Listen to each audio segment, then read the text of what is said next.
Buenas tardes a todos los presentes. Disculpen otra vez, bueno, se nos han ido 10 minutos porque sigue ingresando gente y bueno, queríamos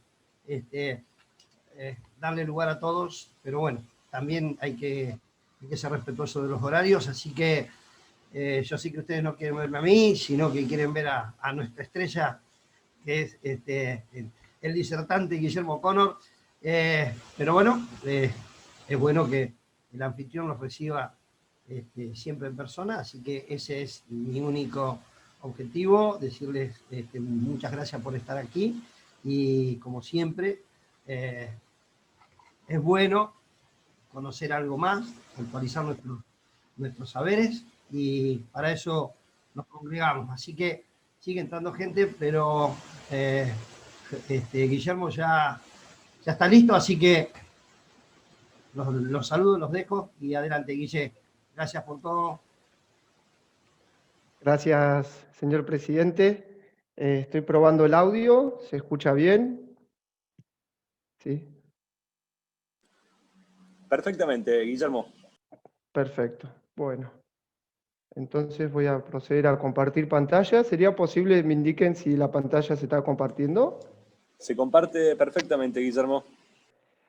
Perfecto, al pelo, diría mi papá. Bueno, buenas tardes a todos. Bienvenidos a este tercer encuentro del taller titulado DEMS mediante interferometría SAR. Hace un tiempo, cuando organicé este taller, justamente hablábamos sobre el título, que de pronto suena tan técnico y tan teórico, ¿no? Y de pronto hemos abordado conceptos que no solamente hacen a los DEMS, sino a las imágenes de radar en sí mismas y a otras aplicaciones.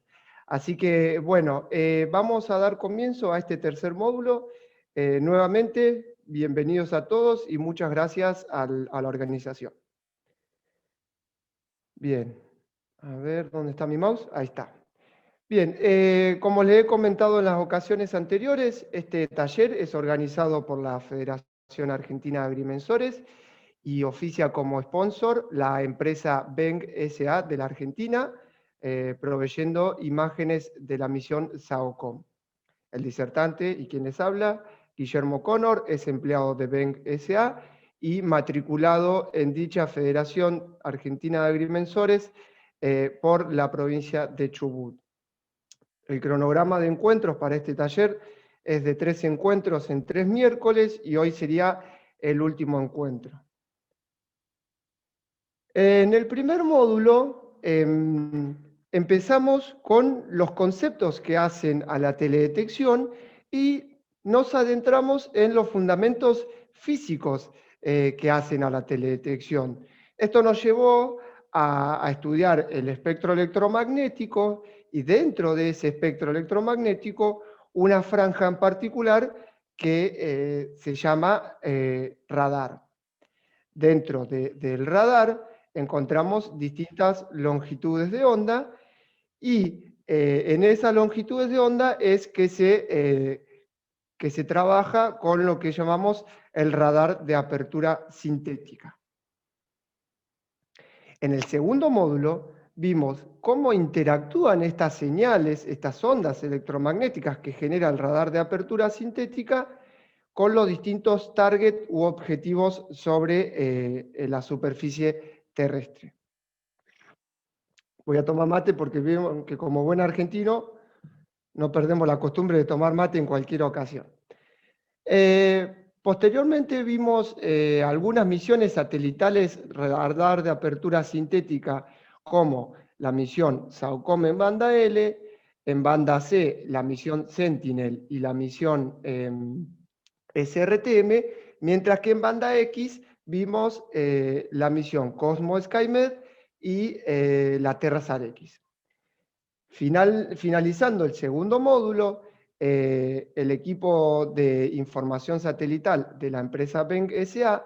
tuvo la gentileza de comentarnos los desarrollos de la empresa y la comercialización de imágenes de la misión SAOCOM que lo realiza dicha compañía. En este tercer módulo vamos a ir a lo más importante para los que nos reunimos aquí para generar modelos digitales de elevación, ¿no? Entonces, en este módulo vamos a ver fórmulas básicas y parámetros de importancia para el proceso interferométrico. Vamos a aplicar el proceso interferométrico en un software llamado SNAP, que es lo que calculo que la mayoría de los presentes estarán interesados. Y finalmente vamos a ver algunas cuestiones que hacen a los DEMS en distintas longitudes de onda radar. Bien, en esta filmina les muestro la bibliografía por dos motivos. Primero, porque es importante reconocer el trabajo previo realizado por quienes son citados aquí. Y segundo, porque si ustedes necesitaren luego consultar, puede ir a esta bibliografía. Dentro de esta bibliografía podemos encontrar el Chubieco, el Franceschetti y el Hansen, que son libros muy referenciados en lo que hace a la teledetección y la teledetección SAR en particular, los handbooks de las misiones COSMO y SAOCOM, además de bibliografía de los cursos de interferometría SAR y de SAR del Instituto de Altos Estudios Espaciales Mario Gulich, dependiente de la CONAE y la ONC. Además, se ha consultado el foro de la ESA para el software SNAP, que pueden ver la página en pantalla, y esto lo hago porque lo más probable es que los asistentes, a partir de este taller, empiecen a trabajar con este software llamado SNAP, y en dicho foro ustedes pueden hacer consultas.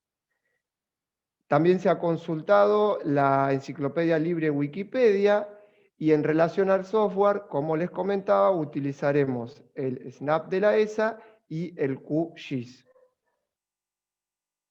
Las imágenes utilizadas de tipo SAR serán de la misión Sentinel-1 de la ESA y SAOCOM de la CONAE. En relación al diseño, esto es para el diseño de las presentaciones y las filminas. Cuando observen el icono del androide es porque se han utilizado imágenes o iconos de la página FreePic.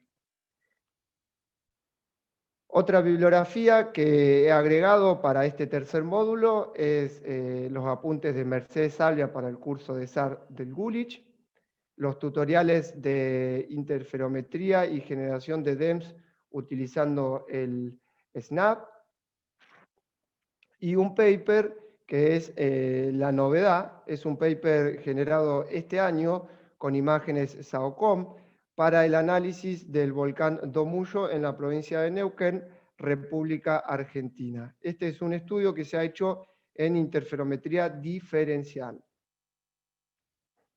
Los colaboradores de estas presentaciones son Santiago Seppi del Instituto Gulich, que además es director de la maestría en aplicaciones de información espacial, y Romina Solorza del equipo SAOCOM de la CONAE.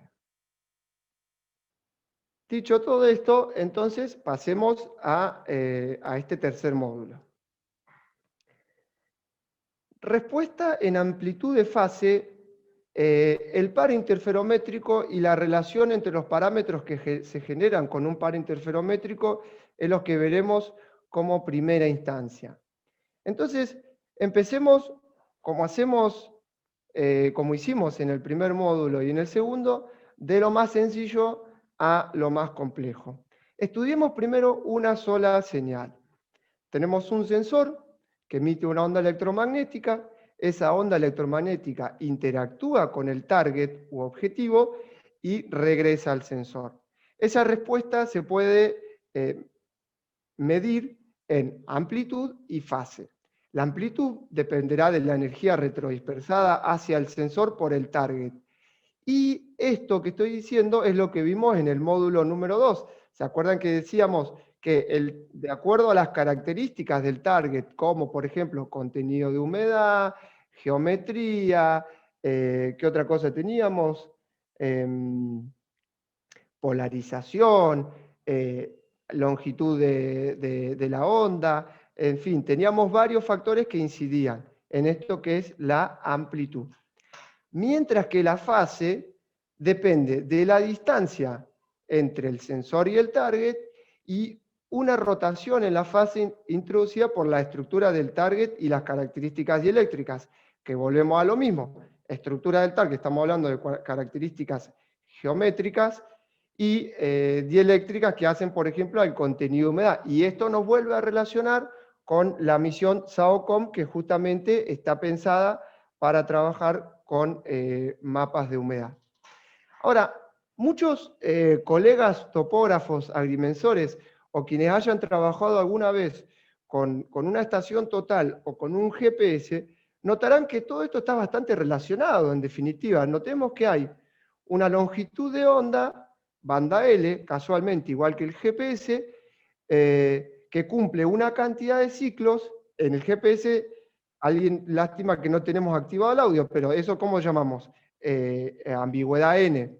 Bueno, en este caso vamos a decir que eso es R, y ese va a ser el componente de la distancia. Y eso va a ser la contribución a la fase igual a menos 4pi por R dividido lambda, más la contribución del fase del target, que es esto que les decía, rotación de fase introducida por la estructura del target y las características dieléctricas. Entonces, repasemos. Tenemos un target, tenemos un sensor, emitimos una onda, tenemos esa respuesta y esa la medimos en amplitud y fase, con esta formulita sencilla con la que empezamos este análisis de fase interferométrica. Ahora, cuando nosotros desde las estaciones en tierra recibimos la respuesta, como por ejemplo la estación terrena ubicada en Falda del Cañete, en la provincia de Córdoba, República Argentina, esto está en un nivel de procesamiento L0. Notarán ustedes que L0 no está enfocado, como bien les dice esta filmina. Mediante los procesos de enfocado podemos obtener esta imagen llamada L1A o SLC. Repasando, SLC quería decir Single Look Complex. Y esa imagen Single Look Complex está compuesta de dos imágenes, una real I y una imaginaria Q. Como vemos en este gráfico, tenemos los imaginarios Q y los reales I. Ahora, ustedes notarán un vector grande en negrita y otros vectores más pequeños. ¿Esto qué está representando? Bueno, en una celda de resolución, lo que llamaríamos normalmente un píxel, ¿no? Vamos a tener distintas contribuciones de los distintos elementos que están dentro de esa celda, como por ejemplo el arbolito, la casita, el suelo, un arbusto, etc. Todas esas interacciones generan una respuesta, que va a ser el vector. Y como esa imagen está compuesta por un valor imaginario Q y un valor real I, podemos construir otra imagen virtual que será la fase, es decir, el ángulo que genera, y la intensidad. Y algunos dirán, pero ¿cómo? Recién hablabas de amplitud y ahora hablas de intensidad. Claro, porque la intensidad es igual al cuadrado de la amplitud. Entonces, ahora, si bien originalmente hablaba de amplitud, ahora voy a continuar hablando de intensidad y de fase. Por otro lado, como les comentaba, tenemos que desde la imagen L1A podemos obtener desde I y Q la intensidad y la fase. Entonces, vamos al software SNAP de la ESA. Cargamos una imagen del satélite y miren el nombre, donde estoy apuntando con el mouse. Dice, es una imagen Sentinel-1A en modo IW, que era Interferometric Y, y recordarán ustedes que Interferometric Y era un tipo de modo TOPSAT, donde se generan SUBSAT y BURST. La imagen, como bien le decía, cuando es SLC, viene en I y Q. Ahora, se genera una imagen virtual y por eso ven que esta banda tiene una B, que es la intensidad. Además, cuando yo abro esa imagen de intensidad y veo las propiedades, puedo notar cómo se compone esa imagen de intensidad a partir de los valores de I y de Q. Recordando que la intensidad va a ser igual al cuadrado de la amplitud. Otra cosa que podemos ver en el SNAP es que los valores de I y Q son un salpicado de valores de píxeles blancos y negros que no nos dicen nada, mientras que la imagen de intensidad sí nos permiten observar algunos patrones. Claro, porque en los I y Q no podemos ver nada prácticamente. En cambio, en la intensidad ya se podrán notar, por ejemplo, qué tipo de elementos hay sobre la cobertura. Ahora, ¿qué ocurre? Si yo para una sola adquisición tengo la fase 1, para dos adquisiciones tendré fase 1 y fase 2. Y notemos lo siguiente, si el target es el mismo y yo prácticamente alumbro y observo desde dos lugares no muy distintos, puedo asumir que esa contribución de fase del target, que es este valor que vemos aquí, a ver dónde está mi mouse, aquí, esta va a ser igual para ambas fases, tanto de la adquisición 1 como de la adquisición 2. ¿Dónde habrá diferencia? En las distancias R1 y R2, pero todo lo demás será igual.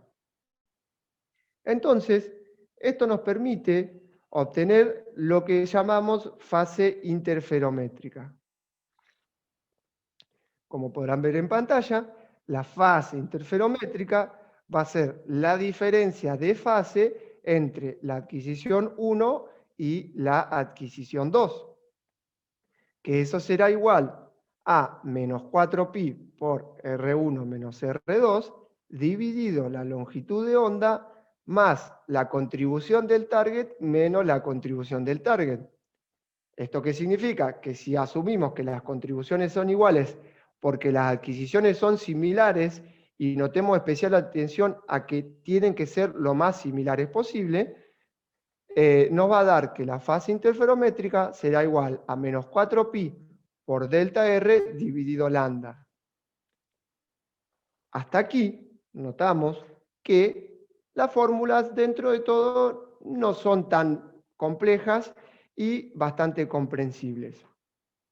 Por otro lado, esta fase interferométrica tiene contribuciones de distintos elementos, como ser la contribución que va a ir al DEM, que es la fase topográfica, la contribución de tierra plana, que es este elemento que estoy señalando aquí, y esa contribución de tierra plana se genera por lo siguiente. Ustedes recordarán del primer módulo que tenemos un rango lejano y un rango cercano a partir de la mirada lateral. Desde el rango cercano hasta el rango lejano se va a ir generando una diferencia de fase que es a partir de un cambio en la distancia. Esa es la contribución de la fase de tierra plana. Además tendremos una contribución del desplazamiento y esta contribución es la que nos permite obtener lo que llamamos el diferencial Dinsar, ¿no? Además tendremos una contribución por la atmósfera y otra por el ruido propio de la naturaleza de la señal coherente del radar. Ahora, ¿qué factores afectan a la fase interferométrica? Esto es bastante importante, para no decir que es una de las cosas más importantes, además de los parámetros. Porque un error en la órbita, por ejemplo, nos puede generar fases que son justamente por errores orbitales, y esto es muy difícil de corregir. Otro elemento que genera interferencia en la fase es la atmósfera.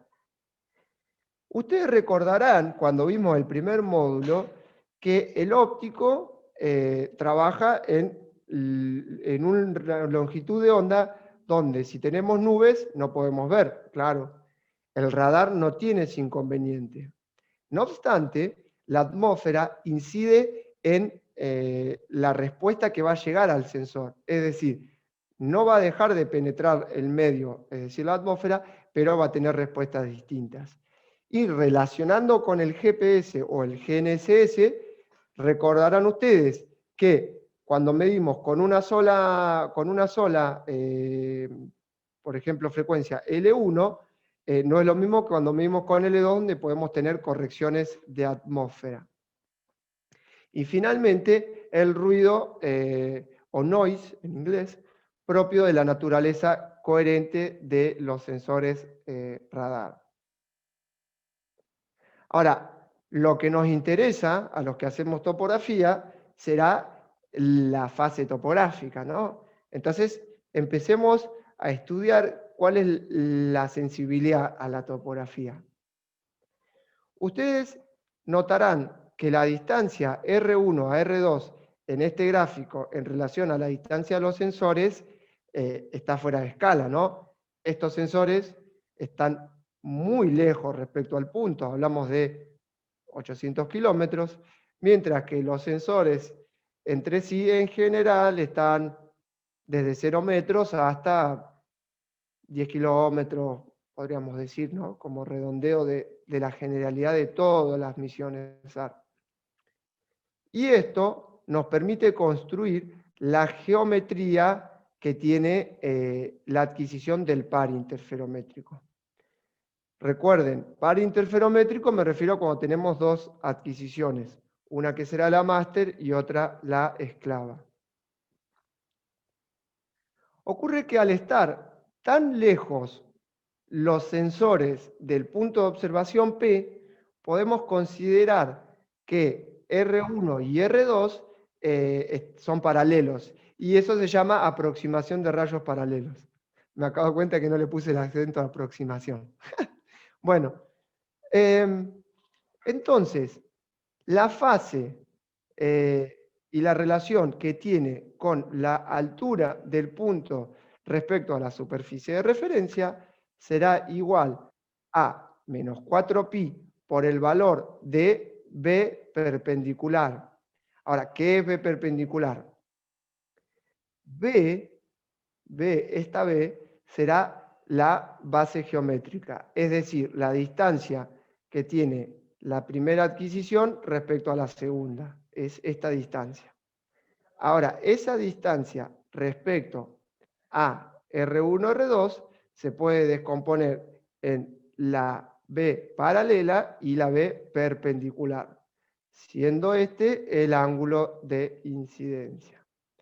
Entonces, la fase será igual a menos 4pi por la base perpendicular dividido la longitud de onda por la distancia R1 al primer sensor por el seno del ángulo de incidencia por z. Entonces, aquí estamos relacionando fase y altura. Fase con altura. Acá está el meollo de toda la cuestión de los DEM. Si nosotros despejamos ese valor z, obtendremos que será igual a menos lambda por R1 por seno de pi dividido por seno de tita dividido 4pi por la base perpendicular por el valor de fase. Ahora, si quiero relacionar z con phi, vamos a suponer un phi, o sea, una diferencia de fase de 2pi. ¿Por qué 2pi? Porque la fase, notarán ustedes que va a ser 0 a 2pi, o sea, va a dar toda una vuelta completa. Entonces, para 2pi nos va a dar que la altura para 2pi será igual a menos lambda por R1 por el seno del ángulo de incidencia dividido 2 por la base perpendicular. Ahora, la R1, vamos a decir que está fija porque la adquisición, la distancia es para cada adquisición. El seno del ángulo de incidencia es para cada modo. La longitud de onda es fija, 2 es un parámetro, entonces lo único que puede variar es la base perpendicular. Lo único que puede variar es la base perpendicular. ¿Qué ocurre? Si la base perpendicular aumenta, entonces la sensibilidad que tiene para apreciar la altura para una fase de 2pi disminuirá. O sea, por cada ciclo completo de fase tenemos una altura menor. Eso está bueno, pero ¿qué ocurre? A medida que aumenta la base perpendicular, disminuye la sigma. ¿Y qué es la sigma? Además de la sigma, ¿qué es? ¿En qué nos importa a nosotros? La sigma es la coherencia interferométrica. Y lo que nos dice la coherencia interferométrica es qué tan similar es la adquisición 1 o 2, es decir, la máster y la esclava. Y habrán visto en los primeros cálculos que hacíamos de la fase interferométrica que asumíamos que la fase que contribuye el target la asumíamos igual. Ahora, si la base perpendicular aumenta, esa fase que tiene de contribución del target va a disminuir. Entonces nos está generando un problema para los cálculos, porque habíamos asumido inicialmente que eso eran iguales. En una captura de pantalla que le hice en el Snap, les muestro una imagen de coherencia para imágenes Sentinel, y acá noten Interferometric Y para el subsol 1 en polarización vertical-vertical, y notarán un salpicado de blanco y negro, pero con parámetros. Ahora, ¿qué vemos? Bueno, que la fecha es del 18 de febrero al 8 de marzo. Bueno, entre el 8 de febrero, entre el 13 de febrero y el 18 de marzo, algunas zonas han variado su coherencia. Y bueno, puede ser porque haya vegetación, puede haber habido un desmonte, una nueva construcción, etcétera. Pueden haber muchos fenómenos. Y en esta parte donde dice píxel info, ustedes pueden ver el valor de la coherencia para un píxel donde está ubicado el cursor en ese momento. 0.87131. ¿Por qué 0,8? Bueno, la coherencia es un elemento que va desde 0 a 1. 1 representa alta coherencia, un valor blanco. 0 representa baja coherencia, un valor negro. A continuación vamos a ver esto que es la decorrelación, que sería la pérdida de coherencia, ¿no? Por una cuestión la verdad que no sé el contexto histórico, le han puesto decorrelación, es decir, pérdida de coherencia, ¿no? Y la decorrelación nos estudia las distintas componentes de esta coherencia interferométrica. La coherencia va a ser igual a la multiplicación de todas esas variaciones de la coherencia, es decir, de todas las componentes que tiene esa variación de la coherencia. La primera, la geométrica, será por un cambio en el ángulo de incidencia. Y ustedes piensen, si nosotros tenemos un mismo modo de adquisición, tenemos un mismo ángulo de incidencia, entonces ¿dónde está variando el ángulo de incidencia? Ah, claro, al aumentar la base geométrica, el ángulo de incidencia no va a ser el mismo. Entonces, eso es para tener en cuenta. Por otro lado, tenemos una coherencia debido al centroide Doppler. Esto es, ¿se acuerdan ustedes en el primer módulo que en la dirección del azimut tenemos una frecuencia Doppler? Bueno, esas variaciones nos generarán una pérdida de coherencia en centroide Doppler. Por otro lado, tenemos la decorrelación o pérdida de coherencia en volumen por la penetración de la onda de radar en el medio de dispersión, es decir, en el suelo. ¿Y qué nos cambia la penetración? Por ejemplo, el contenido de humedad. Entonces, volvemos a lo mismo. Fíjense qué importante es tener las mismas características sobre la superficie. Otro factor que incide es la termal, o sea, la coherencia debido a cambio termal. y esto nos genera un ruido el sistema. Entonces, esto es propio del sistema.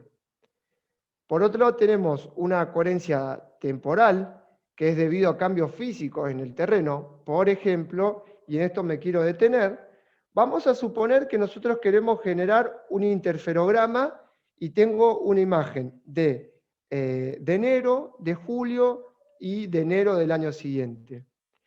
Uno tiene que tratar de que la base temporal, es decir, la distancia entre la máster y la esclava, sea lo menor posible.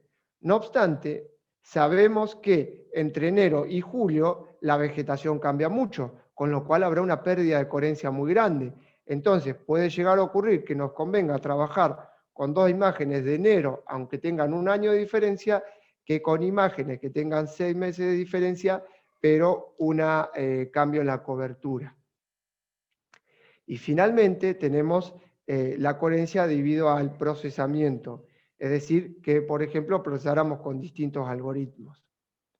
Como bien les decía al principio, la coherencia sería igual a la multiplicación de todos estos valores, con lo cual si uno varía un poco va a generar una incidencia directa en la coherencia total. Ahora, los parámetros que nosotros podemos controlar, si se quiere, estudiar o podemos tratar de jugar para obtener los mejores resultados son la base geométrica, la coherencia enteroferométrica y la altura de ambigüedad. La base geométrica era la distancia, pero como bien habíamos visto, la base geométrica vamos a tener una componente que es la base perpendicular, que es la que nos importa a nosotros. ¿Por qué? Porque vayámonos a la última ecuación, acá la que está presente es la base perpendicular. Y aquí hay un valor que dice crítica. Bueno, crítica porque es cuando ya pasando ese valor ya tenemos pérdida de coherencia. El valor intermedio que dice coherencia geométrica es la que les comentaba en la filmina anterior. Y esta coherencia interferométrica, noten ustedes que va a ser igual a la base perpendicular crítica menos la coherencia que queremos proponer dividido la base perpendicular crítica. Entonces, nosotros podemos tratar de variar la base perpendicular lo máximo posible para mejorar nuestra altura de ambigüedad, pero no tanto porque si no vamos a afectar a nuestra coherencia geométrica. Entonces, ahí viene la gran pregunta que es, ¿qué es lo que quiero hacer? ¿Por qué? Porque en DINSAR podemos necesitar una base geométrica pequeña, mientras que para aplicar INSAR, es decir, para hacer un DEM, podemos tener una base que en general se piensa 1/3 de la base crítica. Voy a aprovechar para contarle qué es cada uno de estos parámetros y de paso repasar algunos conceptos que habíamos visto previamente. Lambda es la longitud de onda. En este caso, vamos a ver la longitud del SAOCOM, que es banda L, y es 0.235 de metros, o sea, 23.5 centímetros. Similar, claro que sí, a la longitud de onda del GPS. BR es el ancho de banda en rango, que lo habíamos visto en el primer módulo. R1 será la distancia en rango inclinado cercano, que lo habíamos visto en el módulo 1, el ángulo de incidencia, y esta letra nunca me acuerdo el nombre, disculpen, creo que es tau. Es la pendiente topográfica en la zona que se está alumbrando. O sea, noten ustedes que para la detección de la base crítica tenemos una incidencia de la topografía. El valor C que vemos aquí será la velocidad de la luz. B perpendicular crítica va a ser la BS perpendicular crítica. Sigma, la coherencia geométrica. B, signo de pregunta, es la que queremos probar y proponer. Phi será la fase y Z la altura de ambigüedad. Entonces, repasando todo esto, queremos buscar la mejor base perpendicular tratando de no perder coherencia geométrica. Entonces, primero que nada, vamos a detenernos en el gráfico de la izquierda. Dice, ángulo de incidencia contra base crítica. Estamos hablando para SAOCOM. A ver, tengo el chat, por la duda voy a revisar.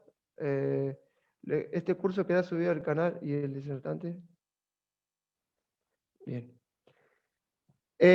Si yo tengo que la BR es fija, la longitud de onda es fija, la R1 la asumo fija, dejo el tau en 0 y empiezo a jugar con el ángulo de incidencia, voy a tener que la base crítica va a ir variando en relación al ángulo de incidencia y va a ir aumentando. Es decir, arranca en 0 y vamos viendo que hasta 50 tenemos 14.000 metros. Valor grande. Ahora, si nosotros variamos el ángulo de incidencia y queremos ver la base crítica, ahora comparemos la base perpendicular contra la altura de ambigüedad. Aquí dije base perpendicular crítica y acá estoy diciendo base perpendicular, porque aquí lo que estoy calculando es la crítica, hasta tenemos límite, más de eso no podemos pasar, mientras que aquí quiero ver cuánto varía en relación, es decir, el aumento de esa distancia entre los sensores en el cálculo de la altura de ambigüedad. Y en este caso, lo que estoy viendo son 4 gráficas para distintos ángulos de incidencia. Y estos son valores reales de la misión SAOCOM. 20 es la mínima de ángulo de incidencia y 50 es la máxima. Este gráfico en rojo y este gráfico en rojo son para el mismo. Es decir, esta gráfica está hecha para... O sea, esta gráfica es de 25-58 y esta la había hecho... no, este es variando el ángulo de incidencia, perdón. Bien, entonces, la determinación de la altura de ambigüedad no es igual para la misma base crítica cuando el ángulo de incidencia es distinta. Entonces, nosotros podemos jugar con los ángulos de incidencia y con la distancia para determinar la altura de ambigüedad, pero siempre teniendo cuidado que no se nos vaya, que no se nos dispare la coherencia. ¿Por qué? Porque noten ahora en esta gráfica que a medida que vamos agrandando la base geométrica, B, la coherencia va decayendo desde 1, cuando es en la misma observación, hasta 0, cuando llego a la base crítica. Es decir, B crítica, vamos a suponer un valor 10 menos 10, 0 dividido un valor, 0. Entonces, pérdida total de coherencia. Esto básicamente, señores asistentes, es lo que nosotros tenemos que conocer cuando queremos determinar las adquisiciones. Si mañana ustedes levantan el teléfono o envían un mail a, por ejemplo, BenGSA, mire, quiero hacer esto, bueno, previamente o consultando Ben, cuáles son los valores que se pueden obtener. Entonces, ahora vamos a pasar al procesamiento interferométrico. Y como bien les comentaba, el software que vamos a utilizar es el SNAP. Este primer ítem que dice instale SNAFU, solamente lo van a hacer la primera vez que trabajen con el SNAP. SNAFU es un algoritmo que se utiliza para hacer el desenrollado de la fase y es una implementación que en las versiones anteriores de SNAP se corría fuera del SNAP y se tenía que correr por consola. Pero hoy en día, si bien hay que exportar e importar la fase, sí se puede correr el proceso dentro del SNAP. ¿Y por qué desenrollado de fase? Porque, al igual que ocurre con el GPS, uno tiene distintas fases que van a completarse, 0 hasta 2pi, pero yo después tengo que ir uniendo toda esa diferencia de fase, porque obviamente que en el terreno ocurre que no tenemos saltos de altura, sino que la altura se va a ir sumando o va a ir bajando según el caso. Entonces, cuando hacemos el proceso interferométrico, la fase se dice que está enrollada y hay que desenrollarla. El paso 2 será el split, que consiste en definir el subswap y el burst que vamos a utilizar.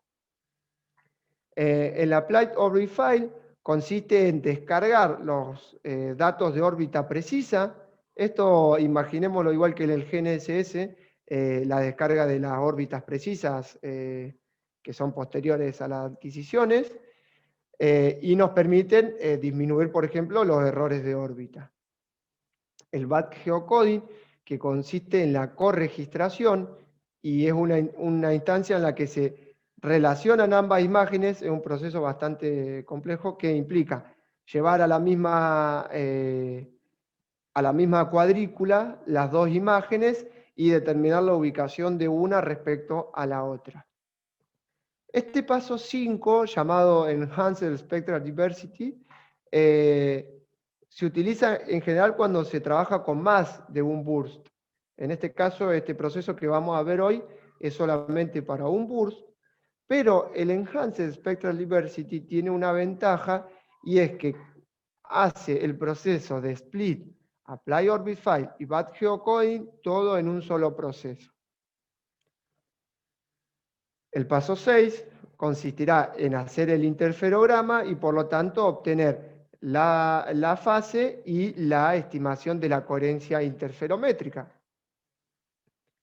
El paso 7 es el de burst, que consiste en unir los distintos bursts. Y ustedes me dirán, ¿pero por qué lo vas a aplicar si estás trabajando con un solo burst? Bueno, cuando tenemos un solo burst, aún si tuviéramos uno o dos o lo que sea, tenemos píxeles que se generan a los alrededores de la adquisición. Y esos píxeles residuales hay que corregirlos. Por eso aplicamos el de burst. En el paso 8 aplicaremos un filtro llamado filtro de Goldstein, que como habíamos visto en el primer módulo, hay dos tipos de filtros. ¿Recuerdan? Sí, los filtros adaptativos y bueno, los que no son adaptativos. El filtro de Goldstein es un filtro adaptativo. El paso 9 es un subset que lo que nos permite es recortar el área de interés. ¿Y por qué se aplican los subsets? Bueno, primero que nada porque uno puede no necesitar toda la escena completa. Y segundo, porque el procesamiento de datos, de imágenes satelitales, consume muchos recursos. Entonces, de pronto puede convenir hacer un subset y solamente procesar lo que nos interesa. El paso 10, 11 y 12 consiste en exportar esa fase enrollada, aplicar el desenrollado y volver a importar esa fase que fue exportada y desenrollada. El paso 13 consistirá en, a partir de la altura de ambigüedad, pasar de fase a elevación, mientras que el paso 14, Terrain Correction, nos permitirá hacer las correcciones utilizando un DEM de referencia, que en este caso será el RCTM, y nos permitirá corregir las distorsiones geométricas en la adquisición y pasar a coordenadas latitud y longitud como la vemos habitualmente en, por ejemplo, QGIS o Google Earth. ¿Y esto por qué lo aclaro? Porque recordarán ustedes que a partir de la mirada lateral derecha o lateral izquierda y órbita ascendente o descendente, la imagen tiende a estar invertida. Entonces, eso también lo corregimos en la etapa de Terrain Correction. Y como procesos auxiliares, ya que en general el SNAP está pensado para el procesamiento digital de imágenes más que para GIS, vamos a exportar los valores a KMZ para abrirlo en Google Earth y exportarlo a un GeoTIFF para abrirlo en el QGIS. El paso para instalar el SNAFU, vamos a la pestaña Plugins y vamos a buscar el complemento SNAFU Unwrapping. Una vez que lo buscamos, lo vamos a descargar e instalar. Voy a hacer una pausita. En esta filmina que estoy presentando ahora voy a mostrarles paso a paso cómo es cada uno de los procesos.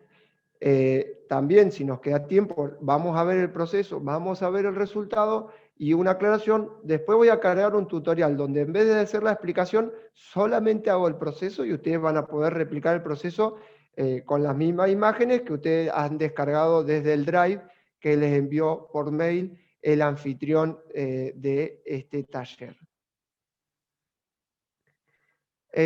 Una herramienta que tiene el Snap es el Insert Stack Overview, que está en la pestaña Radar, y lo que nos permite es conocer de antemano a partir de las adquisiciones si la base perpendicular y la altura de ambigüedad. Bien. La instancia del split lo que nos permitirá es, noten ustedes la imagen de la derecha, dice un recuadro rojo, 1, aquí tenemos 3 subSWAT y tenemos 10 bursts. Yo he elegido en el primer SWAT solamente la polarización vertical-vertical y el primer burst. O sea, estoy seleccionando de toda la escena, sería 1 de 30, ¿no? O sea, he reducido bastante. Y como todo software donde hay un procesamiento largo y complejo, yo les voy a hacer la primera recomendación y es ser muy prolijos con el nombre de los datos. Muy prolijos, porque una confusión te puede llevar a tener que hacer todo el proceso nuevamente y eso implica pérdida de tiempo, con lo cual se traduce en dinero, ¿no? Bien, cuando yo aplico el split para una imagen, me va a redefinir un nombre de ese resultado, que yo le he dejado solamente el nombre del satélite, el modo, el nivel de procesamiento y la fecha. O sea, en este caso dice 8 de septiembre del año 2019. Además, el directorio donde voy a guardar es un directorio específico donde iré guardando uno por uno los resultados. Y este guión bajo split lo agrega automáticamente el software para que el usuario, el operador, sepa qué es lo que está haciendo en cada instancia. Entonces, aplicado el split, vamos a pasar a aplicar el archivo de órbitas. En este caso vamos a cargar el archivo, el dato anterior, que es el que terminaba en guión bajo split, y nos va a dar como resultado un guión bajo orb. Noten nuevamente, es en la misma carpeta. Y los parámetros que utilizará es la descarga de la órbita precisa de Sentinel automática. Es decir, este software está descargando datos de Internet, con lo cual es necesario tener una conexión a la red. Posteriormente, en la instancia de BackGeoCoding, donde haremos la corregistración, es importante lo siguiente. Con este botoncito que señaló con el mouse, se cargarán las dos imágenes que están abiertas. En este caso, las orb, _orb. Y voy a desplazar con las flechas para que la imagen de la primer fecha, es decir, la del 15 de agosto, esté primero a la del 8 de septiembre. Porque recuerden que la master tiene que estar primero en el tiempo.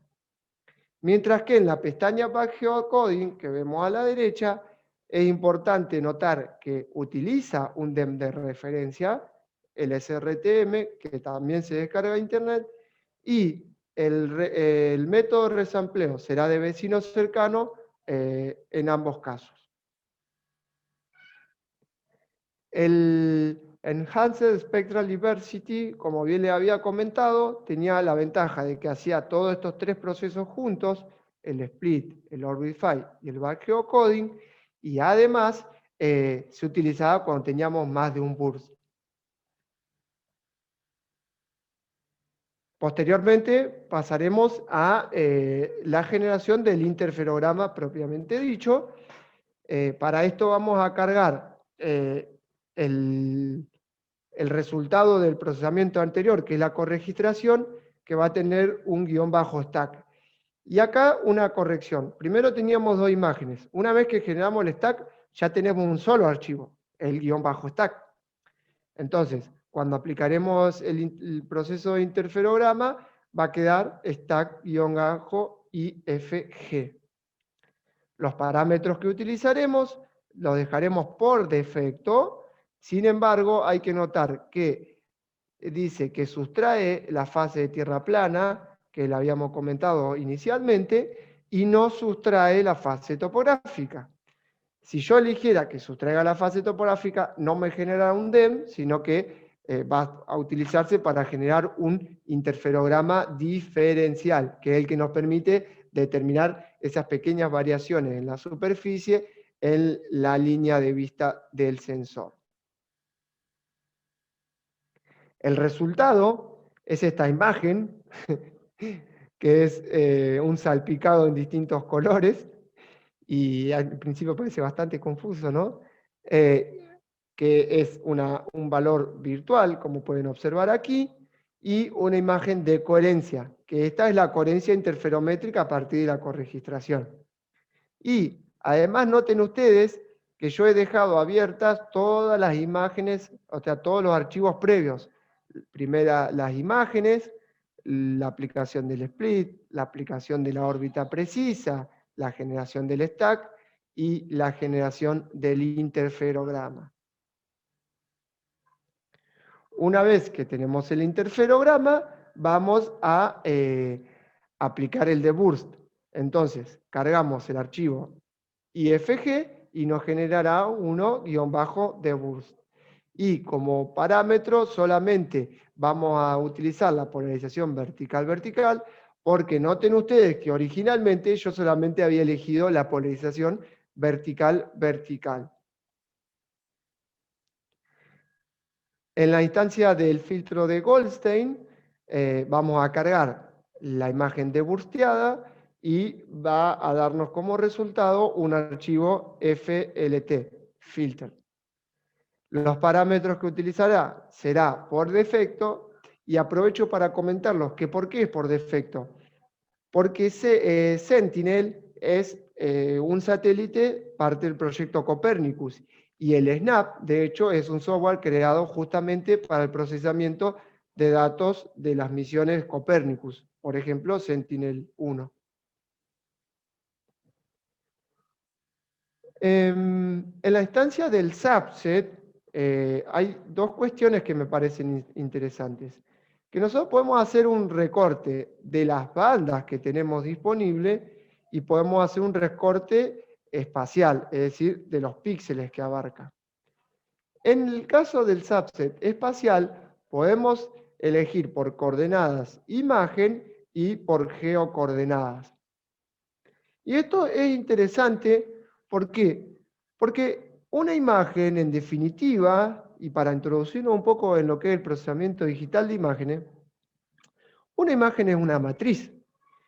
Y como toda matriz tiene un elemento 0, 0, un elemento 0, 1, un elemento 1, 0 y así sucesivamente. Esas son las coordenadas de imagen, coordenadas matriz. Mientras que las geocoordenadas serán las que son a partir de, por ejemplo, valores de latitud, longitud. Y como les decía, el subset de bandas lo aplicaremos si, por ejemplo, ya no queremos seguir procesando las otras bandas que ya no nos interesan para la instancia de la generación del DEM. Bueno, hemos llegado a la instancia del desenrollado de fase, que como bien les decía, es unir todas esas fases completas para tener el desenrollado y es decir, el continuo de la fase. En este caso, lo que tenemos que cargar como dato de lectura es el último archivo, es decir, el filtrado, y en el SNAFU export tenemos que elegir primero la carpeta donde queremos que guarde la exportación. Segundo, tenemos que elegir el modo topo. Tercero, en rows y columns, tenemos que elegir 20 y 20, y en el número de procesadores, 4, porque es lo que cuenta esta computadora, de acuerdo a la cantidad de procesadores de cada computadora. Los demás quedarán valores por defecto. Una vez que hemos exportado la fase, vamos a ir a la pestaña Snap Unwrapping y vamos a cargar, buscando con esta pestaña, vamos a ir al lugar donde se guardó la exportación, buscaremos el archivo .img y en parámetros vamos a elegir que nos despliegue la ejecución y que y la dirección donde vamos a guardar el resultado. Una vez que se ha aplicado el proceso de desenrollado de fase, que en general es el proceso que más tiempo tarda, vamos a hacer lo siguiente. El último archivo que habíamos tenido del proceso de filtrado lo vamos a cargar como el read face, o sea, el archivo de fase original. En la pestaña 2, el Read Unwrapped Face, vamos a cargar la fase desenrollada. Es decir, la tendremos que ir a buscar con esta pestaña al explorador de Windows. En Snap Import no vamos a tocar nada, lo dejaremos por defecto, mientras que en el write le vamos a poner un guión bajo UWR, o sea, Unwrapped. ¿Y esto por qué? Por lo que le había comentado originalmente, el SNAFU se corría antes fuera del snap. Entonces, tenemos que cargarle, porque no es un proceso que hace automáticamente el snap. Además, en el caso del directorio, tendremos que volver a seleccionar el directorio donde estamos trabajando, porque por defecto nos enviará un directorio genérico. Una vez que hemos cargado esa fase desenrollada, tendremos, obviamente, sí, una fase desenrollada. Entonces, en la instancia del Face Elevation, donde vamos a pasar de fase a elevación, a partir de la altura de ambigüedad, vamos a cargar ese archivo que tiene cargado el UWR y nos generará un --dem.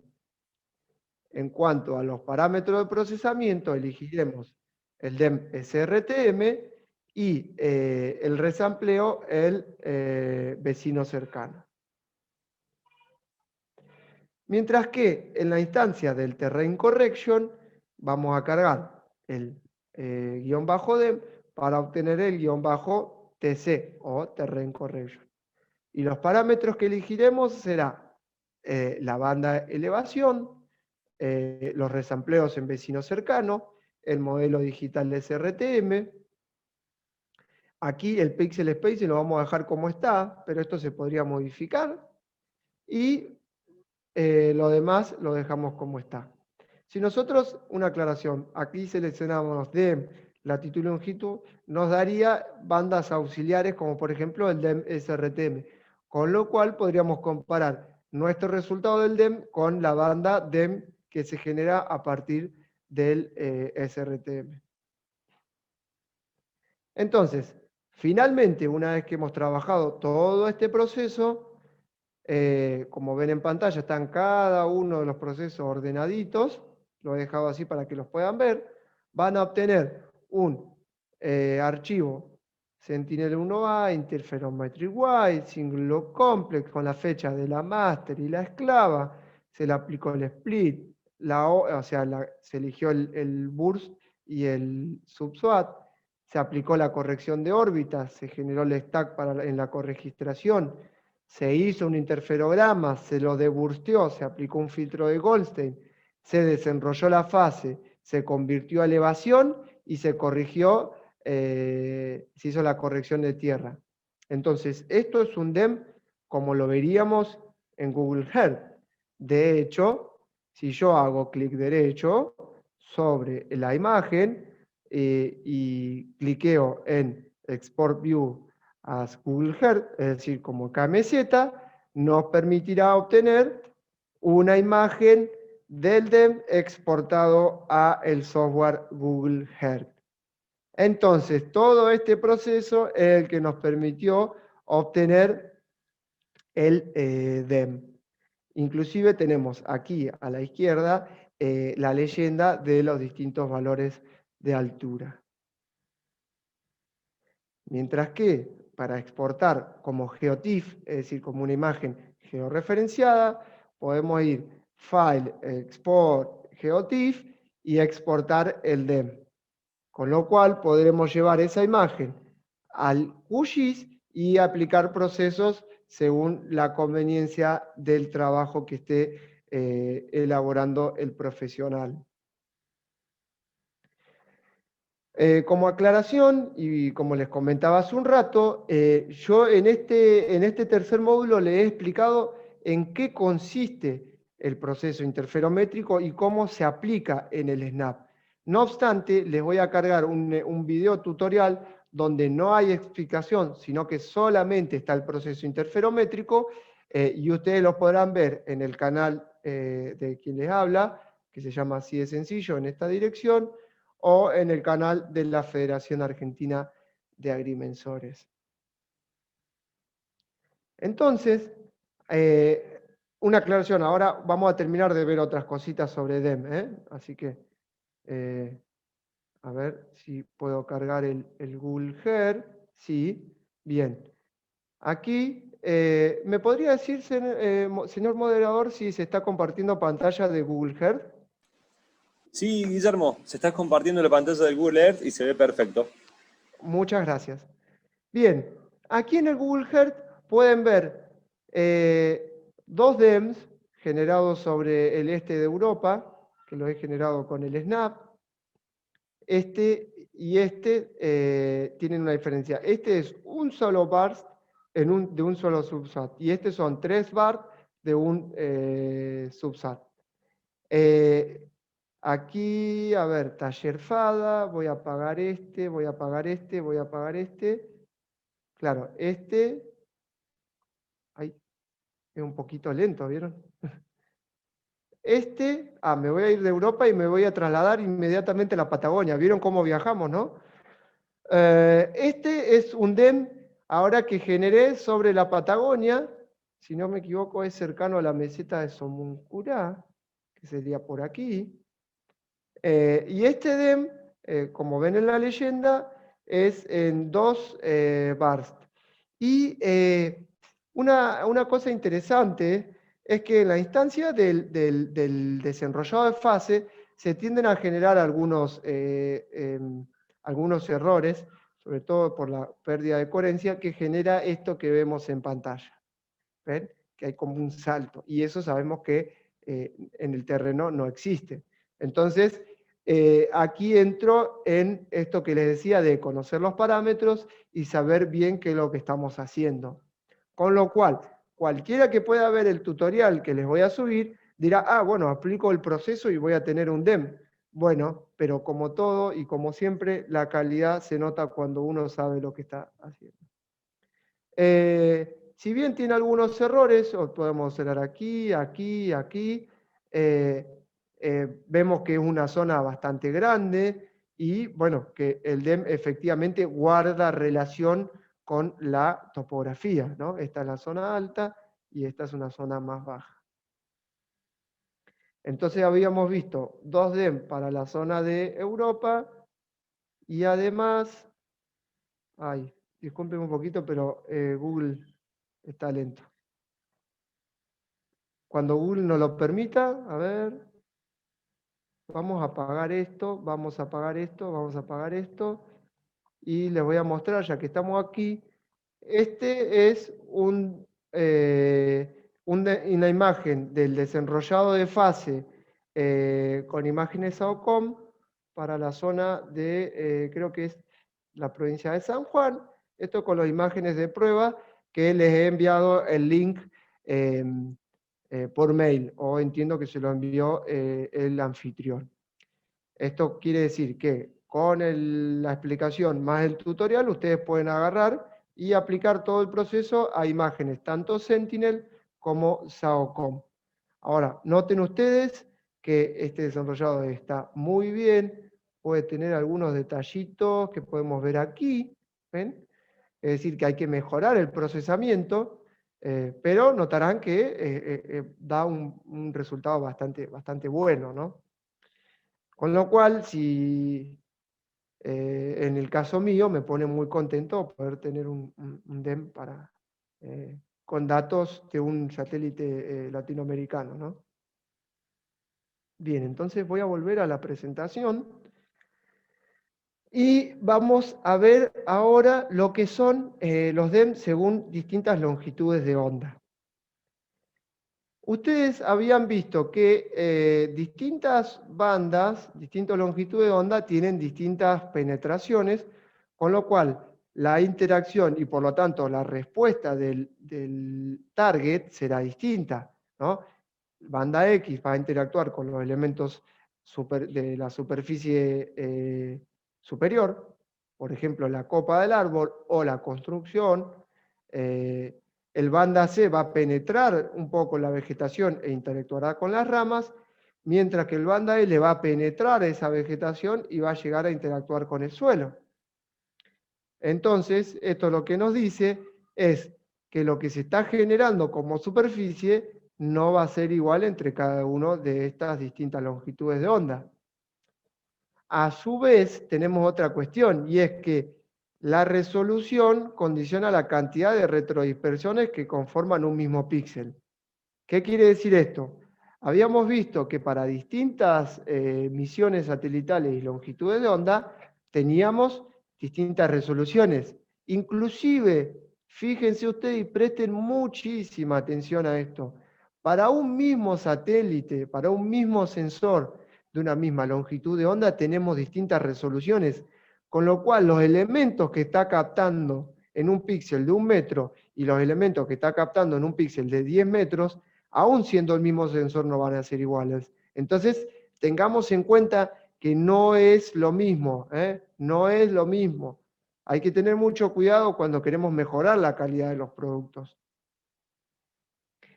Y esto nos lleva obligadamente a un análisis entre lo que es la interferometría y la fotogrametría.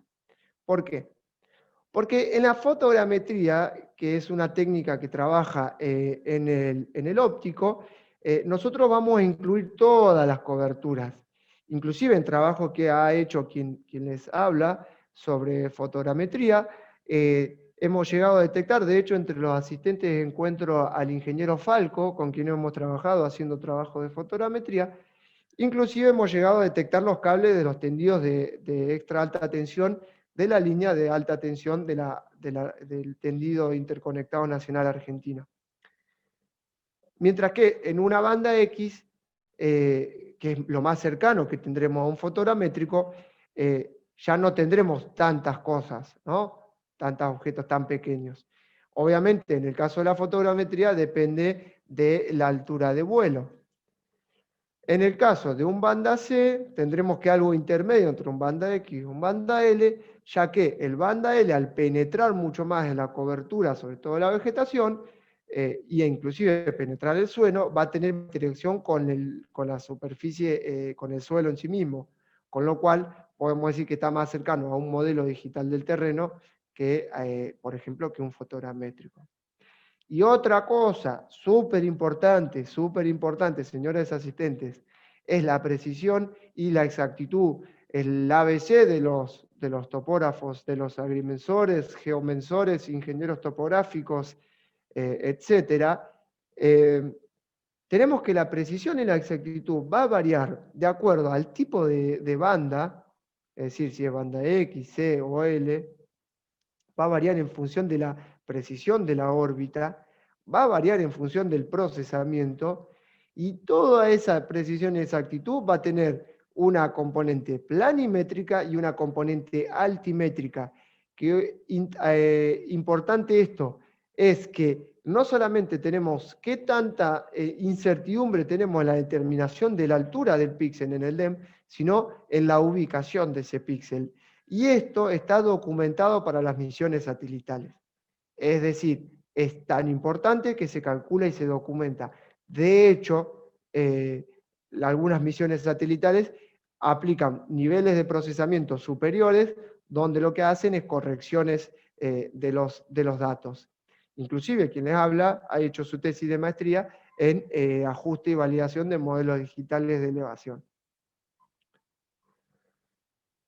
Por otro lado, y relacionado a las aplicaciones, hay una técnica que es la radargrametría, que combina el SAR con la fotogrametría y permite obtener DEMS.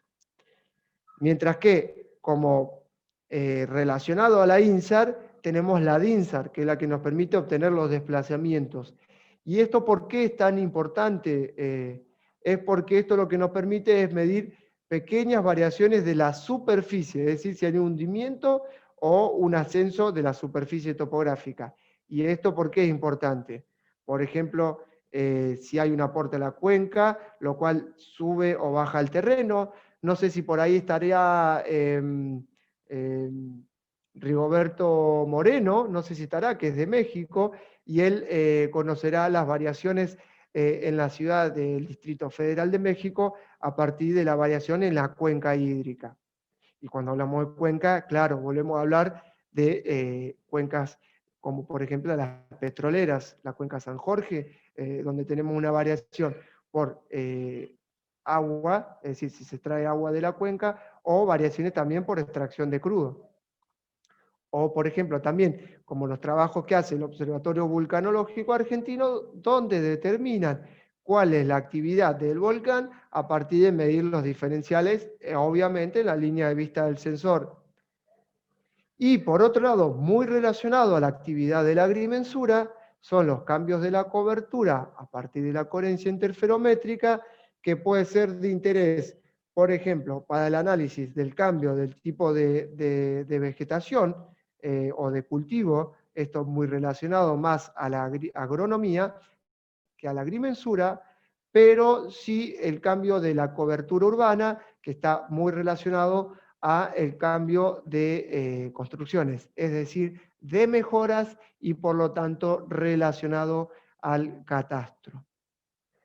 Y por último, y que no quiero dejar de nombrar, entre los presentes está Romina Solorza del equipo SAOCOM, que ellos han estado trabajando en la combinación de distintas adquisiciones, por ejemplo, en la constelación SIAGE, es decir, la combinación de SAOCOM como SkyMed, con lo cual han obtenido un modelo de mapa de humedad del suelo con la técnica que se aplica sobre el banda L, SAOCOM, pero con la resolución de Cosmo, es decir, combinaciones de bandas. Y no quería dejar de compartir este paper que es una novedad, es un trabajo hecho sobre el volcán Domuyo en la provincia de Neuquén, República Argentina, utilizando imágenes SAOCOM, donde se obtiene un diferencial de la superficie topográfica. Esto es muy relacionado a lo comentado sobre el Observatorio Vulcanológico Argentino. Y para finalizar, por lo menos lo que es la presentación, ya que en función del tiempo que nos quede, veremos si podemos hacer algunas prácticas en Snap. No quiero dejar de agradecer toda la organización de la Federación Argentina de Agrimensores, tanto de las autoridades como de todo lo que hacen a la logística, como es el moderador y todo lo que es la organización de mails y demás. Además, quiero agradecer doblemente a Ben S.A., primero, por confiar en mí para incorporarme a su staff y proponerme para este taller conjunto entre la Federación y Ben, y la participación que tuvo Adrián Unger, Natalia Varela y Lucas Barrera, tanto en la organización junto a la FADA como en su presentación en el módulo 2. Además, quiero agradecer a Santiago Seppi y Romina Solorza para la elaboración de todo este material del taller y finalmente a ustedes, los asistentes, que los que han hecho posible todo este taller. Así que bueno, les dejo el mail de la Oficina de Información Satelital de BEN y realmente les agradezco, ha sido para mí un placer compartir todo lo que sé hasta aquí sobre lo que es imágenes de radar, DEMS, y espero que no solamente le hablo a los colegas de la Argentina y profesionales de otras especialidades, sino que a profesionales y técnicos e interesados de otros países. Bienvenidos a el mundo SAR, bienvenidos a la interferometría y bienvenidos a la misión satelital SAOCOM. Muchísimas gracias.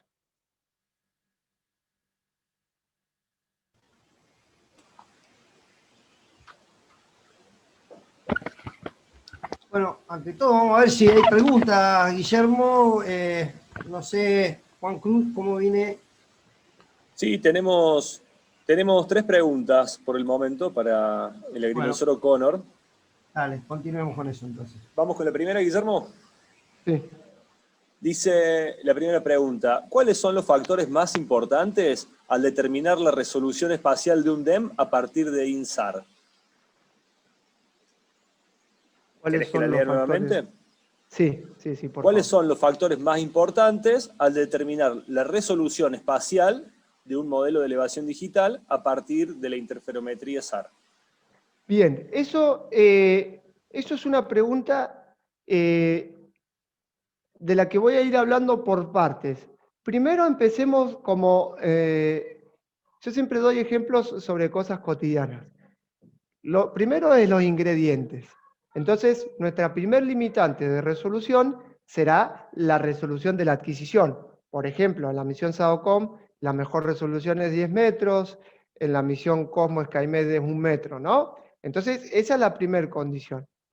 Ahora, en el proceso de multilooking hemos visto que podemos mejorar la coherencia y por lo tanto mejorar la calidad del producto, pero tenemos una pérdida de lo que podríamos decir detalle, ¿no? Entonces, el proceso de multilooking, como todo, tiene su pro y tiene su contra. Voy a dar un ejemplo para que se entienda esto. Cuando tuve que hacer un trabajo de un DEM sobre la ciudad de Rosario, después de aplicar más o menos 1.300 procesos, todos automatizados, me encontré con que no podía aplicar más de 3 multilooking a las imágenes High Image de Cosmo SkyMed. ¿Y esto por qué? Mucha atención a esto.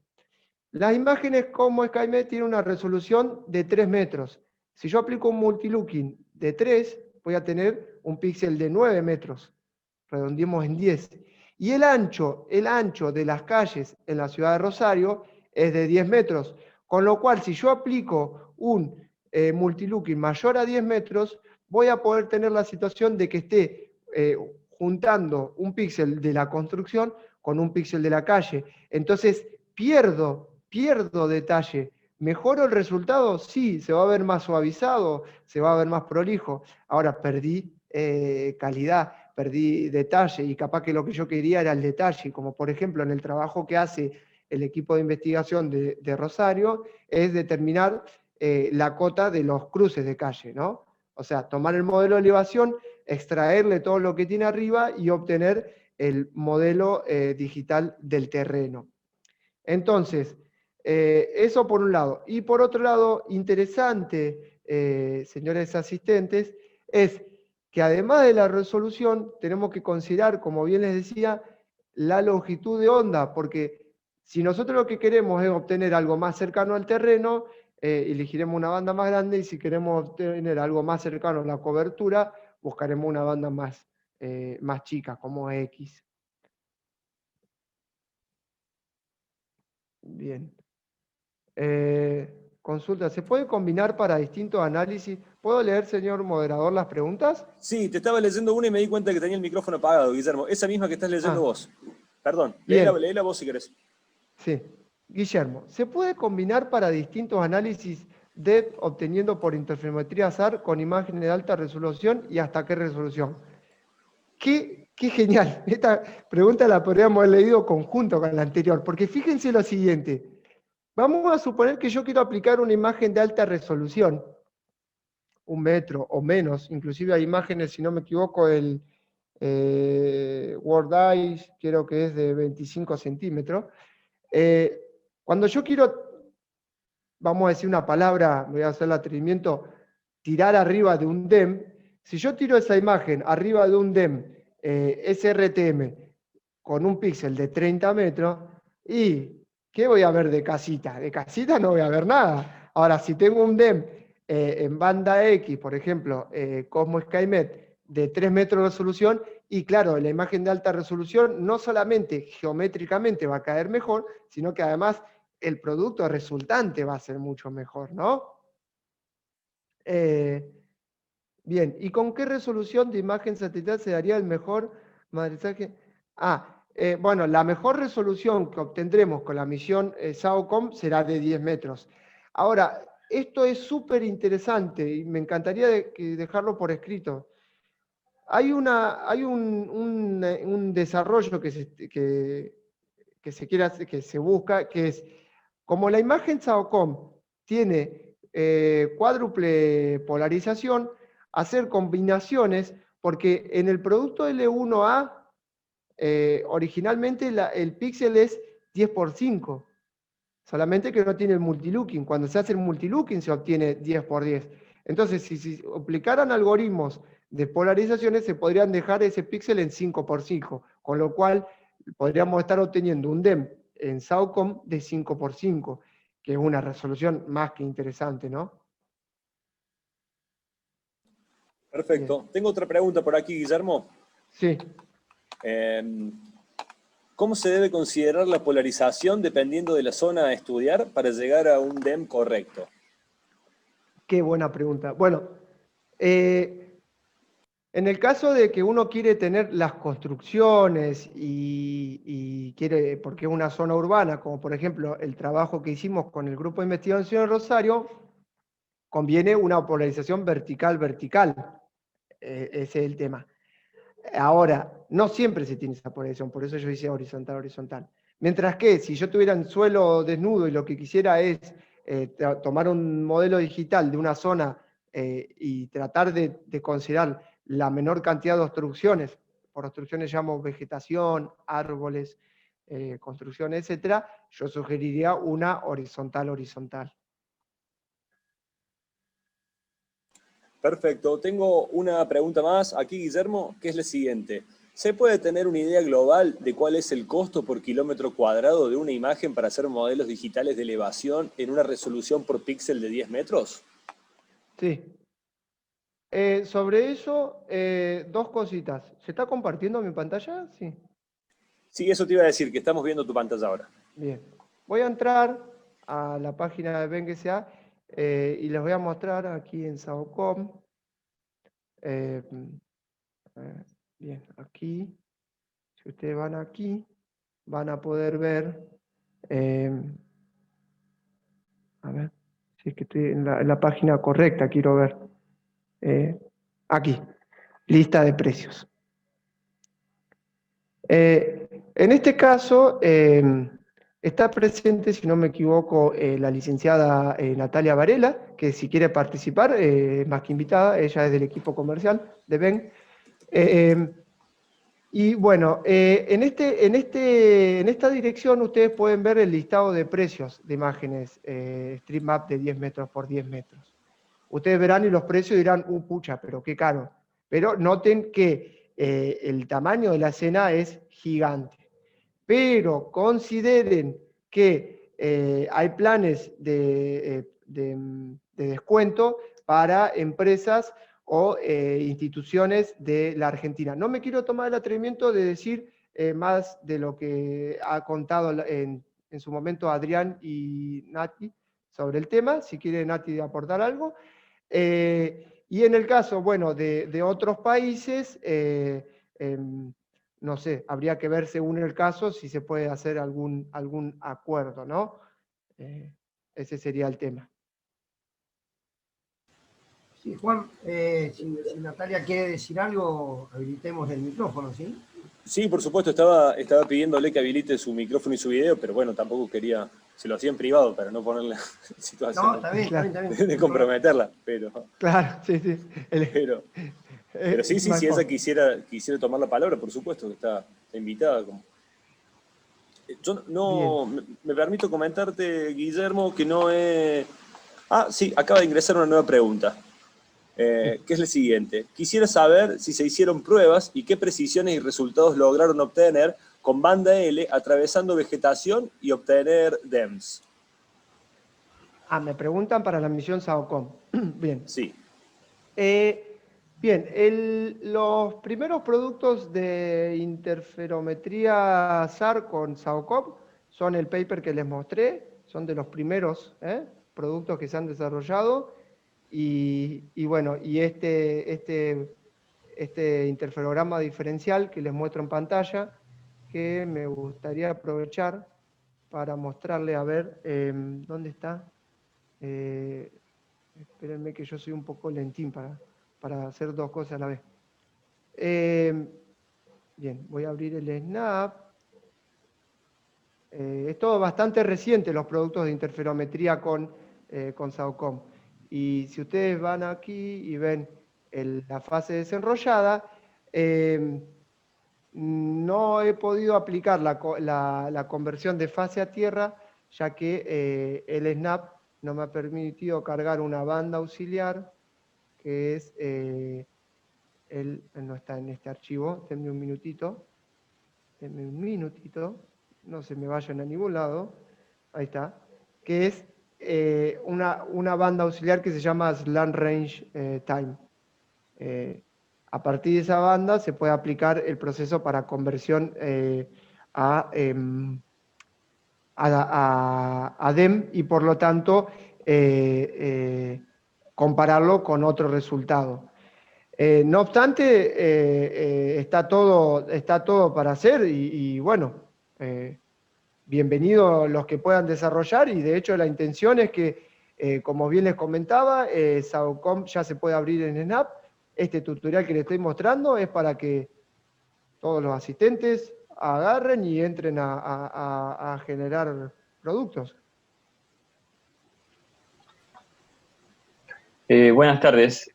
Perdón, buenas soy... tardes, Adrián, ¿cómo estás? ¿Cómo andan? ¿Bien?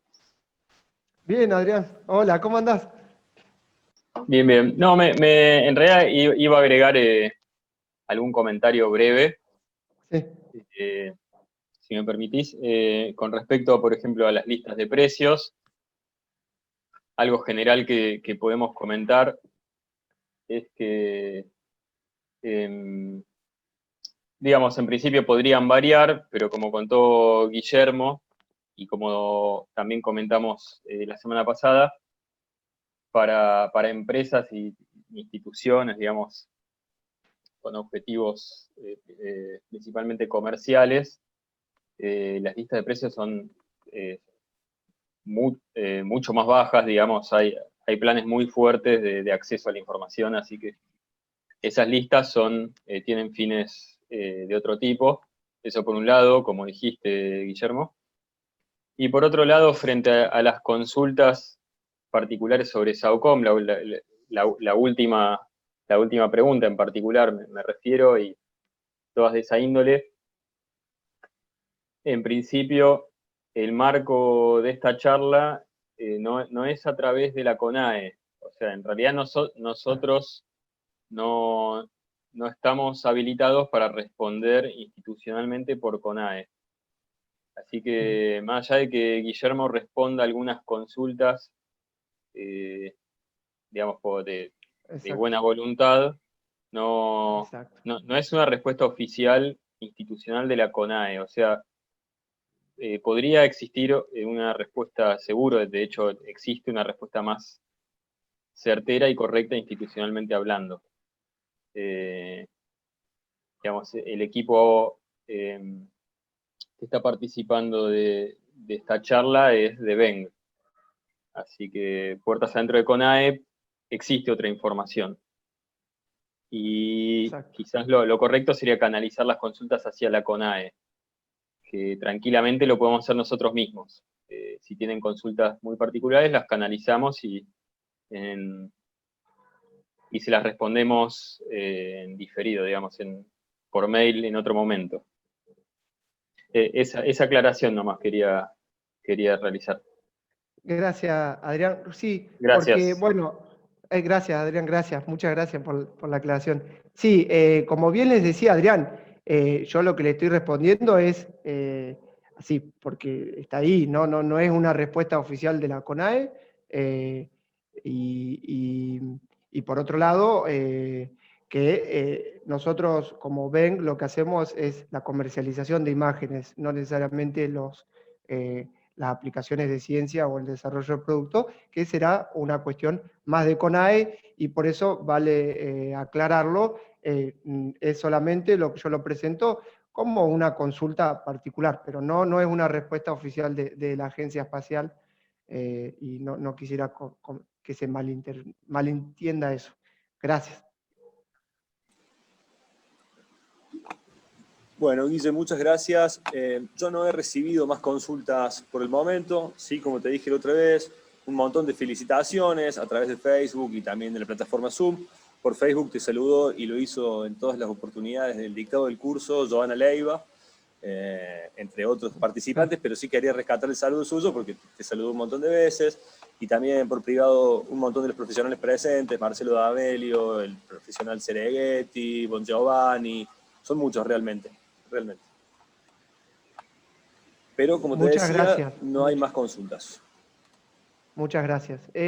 Bueno, nuevamente yo quiero agradecer a la FADA, quiero agradecer a Ben, quiero agradecer a los asistentes y bueno, me parece importante recalcar esto de que nosotros como Ben lo que hacemos es la comercialización de los productos, no el desarrollo de los productos.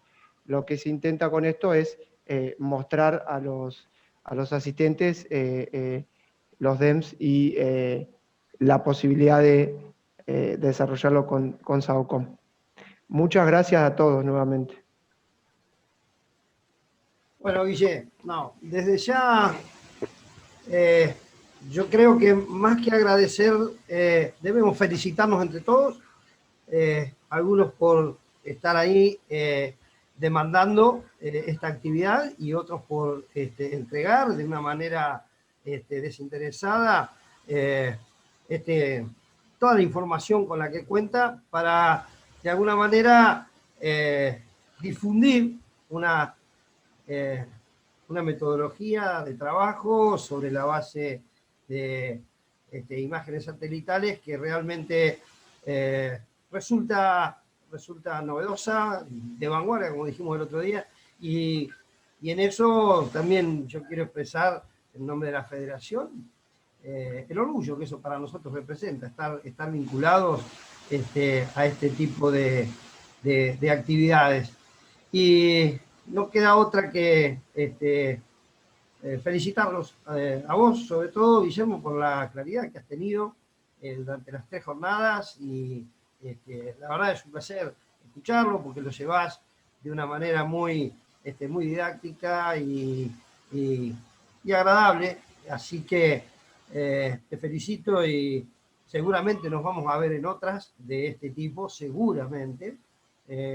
Nosotros estamos convencidos que la Federación tiene que conformar un instituto de formación continua y lo hemos ya constituido informalmente, pero ya le vamos a dar muchísima más formalidad en el futuro y bueno, vas a ser seguramente un integrante permanente del staff de profesionales que de alguna manera demuestren conocimiento y quieran difundirlos o traspasarlos. Así que yo no les quiero robar más tiempo. Gracias por la presencia. Te felicito, Guillermo, otra vez. Muchas gracias a la empresa Ben quiero, en nombre de Adrián y de, bueno, Natalia, que entró y salió, quiero agradecerles todo lo que también, el esfuerzo que pusieron y la disposición para que estas 3 jornadas se pudieran llevar a cabo, y la federación está a disposición de todos ustedes para una oportunidad futura en la cual podamos seguir compartiendo conocimientos. Así que creo que esto es todo. Muchísimas gracias a quienes se agregaron y será hasta la próxima. Que por supuesto en el caso nuestro tiene que ver con urbanismo, que es bueno, el seminario de urbanismo que arranca la semana que viene otra vez. Guille, gracias, un abrazo grande, te felicito. Muchas gracias, colega, muchas gracias, señor presidente, y gracias por las palabras. Quiero una cosita más. Bueno, no sé si Adrián, que él es el coordinador del área comercial, quiere decir algo. Está el micrófono abierto, seguramente.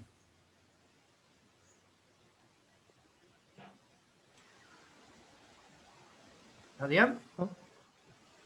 Adrián, si quisieras... ahora ahí sí. Ahí me escuchan. Gracias. Bueno, lo mismo que están comentando, digamos, especialmente agradecer la invitación y la claridad de Guillermo y Marcelo. Estuvo todo genial como esperábamos, y un gusto haberlos conocido y trabajar con ustedes, y seguro es solamente el inicio de algo más largo. Así que eso nomás. Gracias nuevamente. No, por favor. Gracias a ustedes, gracias a ustedes. Y yo Buenas quería tardes decir algo también.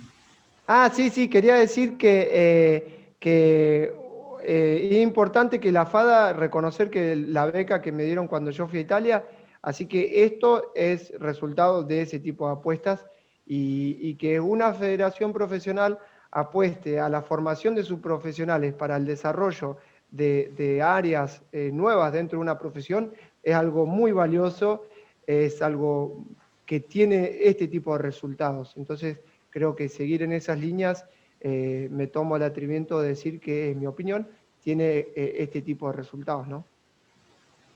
Sí, no te quepa duda de eso, ya lo hemos hablado varias veces, Guille, y yo, bueno, lo cité cuando abrimos la primera jornada de esta actividad, y desde ya que la federación continuará con con esa costumbre, y por supuesto esa decisión está. Así que ojalá vengan muchos más O'Connors atrás tuyo, tomando tu ejemplo. Reitero, saludo a todos.